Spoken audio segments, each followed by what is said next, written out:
অনেকে বিভিন্ন রকম ময়লা ফেলে যায়, বিভিন্ন রকম প্লাস্টিকের বোতল ফেলে যায়, সেটি পুকুর হোক, নদী নালা হোক, বাসার আশেপাশে। এখন থেকে যদি এরকম কোনো দৃশ্য তোমাদের চোখে পড়ে, প্লিজ তোমরা তাকে বারণ করবে। দরকার হলে সেই ময়লাটি তোমরা তুলে নিয়ে গিয়ে যেইখানে ময়লা ফেলার জায়গা নির্দিষ্ট সেই জায়গায় ময়লা ফেলতে হবে। আরেকটি কাজ তোমাদেরকে করতে হবে, কেউ যদি পুকুর নদী নালায় ময়লা ফেলে, যদি তুমি পারো বন্ধুদেরকে সাথে নিয়ে সেই ময়লাটিকে পরিষ্কার করবে, যাতে আমাদের পরিবেশটি, আমাদের নদীর পানি, পুকুরের পানি যাতে পরিষ্কার থাকে, যাতে সেখানে মানুষ সুন্দরভাবে হাঁটাচলা করতে পারে বা মানুষ সেখানে বসতে পারে পুকুরের পাড়ে। আসো, এরপরে আরেকটি তোমাদের সহযোগিতা চাই আমার, আরেকটি তোমাদের হেল্প চাই আমার। সেই হেল্পটি হচ্ছে, প্রতি বছর চেষ্টা করবে তোমার বাড়ির আশেপাশে হোক, তোমার স্কুলের আশেপাশে হোক, অথবা যেখানে তুমি সুবিধা মনে করো সেইখানে একটি করে প্রতি বছর গাছ লাগাতে হবে। গাছ যদি আমরা লাগাতে পারি, আমাদের পরিবেশটা সুন্দর হবে, পরিষ্কার হবে, আমরা সকলে মিলে বুক ভরে শ্বাস নিতে পারবো। এবং আরেকটি কাজ তোমাদেরকে করতে হবে, আমাদের কিছু কিছু মানুষ আছে যারা প্রকৃতির প্রতি, বিভিন্ন পশু পাখির প্রতি অত্যন্ত নির্দয় হয়। আজকে আমার সকল ছোট বন্ধুদেরকে আমি অনুরোধ করব, আসো আমাদের আশেপাশে যত কুকুর, বিড়াল, হাঁস, মুরগি, গরু, ছাগল, যত রকম পশু পাখি আছে, আমরা চেষ্টা করব, এইগুলো আমাদের দেশের সম্পদ, আমরা চেষ্টা করব এই যে প্রকৃতির আল্লাহ দেওয়া বিভিন্ন জীব জন্তু, পশু পাখি, এদের যত্ন নেওয়ার আমরা চেষ্টা করব।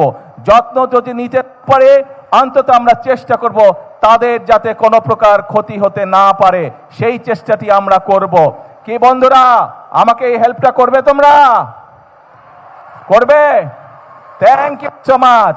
আর শেষ কথা হলো, আজকের বক্তব্যের শেষ কথা হলো, আমরা আছি, তোমরা যে পড়ালেখা করতে চাইবে সরকার থেকে আমরা তার ব্যবস্থা করব যাতে সে ভালো করে পড়ালেখা করতে পারে। তোমরা যে গান গাইতে চাইবে, যে ছবি আঁকতে চাইবে, যে খেলাধুলা করতে চাইবে, আমরা সব রকম তোমাদেরকে সহযোগিতা করার সর্বোচ্চ চেষ্টা করবে সরকার। কিন্তু তোমাদেরকে সঠিকভাবে তোমাদেরকে গড়ে তুলতে হবে। তোমাদের দিকে বাংলাদেশের ভবিষ্যৎ তাকিয়ে আছে, বাংলাদেশ তোমাদের দিকে তাকিয়ে আছে। তোমরা যদি নিজেদেরকে গড়ে তুলতে পারো, আমরা একটা সুন্দর বাংলাদেশ গড়ে তুলতে পারবো। এই কাজ আমরা হয়তো শুরু করেছি, আমরা মাত্র শুরু করতে পারবো, কিন্তু বাংলাদেশ গড়ার কাজ তোমাদেরকে এগিয়ে নিয়ে যেতে হবে, এগিয়ে নিয়ে যেতে হবে তোমাদেরকে। বাংলাদেশ গড়ার কাজ পারবে এগিয়ে নিয়ে যেতে? কে বন্ধুরা, কে বন্ধুরা পারবে? Thank you. আজকে আর বক্তৃতা না, চলো যারা আজকে জিতেছে তাদেরকে আমরা আজকে অভিনন্দন জানাবো। এই যারা জিতেছে, যারা খেলোয়াড় আছে, এদেরকে এই পর্যন্ত আসার জন্য তাদের পরিবারের বাবা মাদেরকে আমি আন্তরিকভাবে ধন্যবাদ জানাই।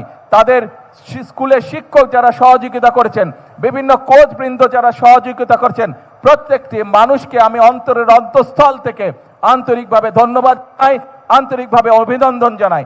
আপনারা যেই কষ্ট করেছেন সেই কষ্টের মূল্য ইনশাল্লাহ আপনারা পাবেন যখন আপনারা এই বাচ্চাগুলোকে দেখবেন আন্তর্জাতীয় এবং আন্তর্জাতিক রূপ অঙ্গনে নিজেদেরকে প্রতিষ্ঠিত করতে সক্ষম হয়েছে। সেদিন আমাদের সকলের বুকটা, আপনাদের সাথে আপনারা যারা সহযোগিতা করেছেন, আপনাদের সাথে আমাদের সকলের বুকটা সেদিন ভরে উঠবে। আসুন, এই মাঠে আজকে আমাদের বাচ্চারা খেলা করেছে, এই মাঠে কেউ জিতেছে, কেউ এখনো জিততে পারে না। ইনশাল্লাহ আগামী দিনে তারা আবার প্রতিযোগিতা করবে। আসুন আমরা চেষ্টা করি, এই মাঠ নয়, ইনশাল্লাহ আমাদের বাচ্চারা যাতে আগামী দিনে আন্তর্জাতিক পর্যায়ের মাঠে জিতে ট্রফি বাংলাদেশে নিয়ে আসতে পারে।